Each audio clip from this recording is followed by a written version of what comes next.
BMW's 4 Series Gran Coupe offers a more flexibly stylish choice in the profitable sector for compact executive cars.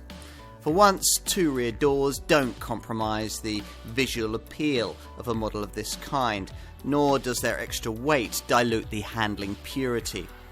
Of course, there are more practical choices in this segment, and certainly cheaper ones. After trying this BMW though, you might not be quite so attracted to them. So, how does a 4 Series BMW with 5 doors differ from a 3 Series model with 5 doors? It's a fair question given the premium the Munich maker is asking for this Gran Coupe variant. Part of the answer comes with this car's sleeker look, and part with the thing that goes a long way towards creating that sleeker look, namely this 4 Series model's lower ride height. It comes courtesy of the wider front and rear track that slightly differentiates all 4 Series models, Coupe, Convertible and this Gran Coupe, from their 3 Series counterparts, hunkering them better down into the road and lowering the centre of gravity. With over 60% of buyers likely to favour a black pump BMW, I've chosen a 190 brake horsepower xDrive 420D here, a car with nearly 30% more pulling power than its 184 brake horsepower 420i petrol-powered counterpart. If performance isn't a crucial consideration in your choice of 4 Series Gran Coupe, then the 143 brake horsepower 418D diesel variant might well be sufficient.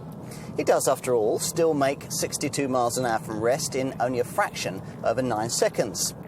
Don't drive it, though, after a trip in one of the silky smooth 6-cylinder diesel models, either the 258 brake horsepower 430D, that's good for 62 miles an hour in 5.6 seconds, or the 313 brake horsepower 435D, which is nearly a second faster and offers xDrive 4-wheel drive as standard.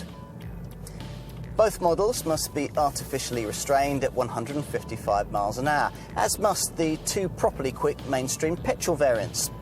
First amongst these is the 245 brake horsepower 4-cylinder 428i, which, thanks to the same twin-power turbo technology as the 420i, is good for 62 miles an hour in 6.1 seconds, which makes it only fractionally slower than the 6-cylinder 306 brake horsepower 435i, and at a substantial saving.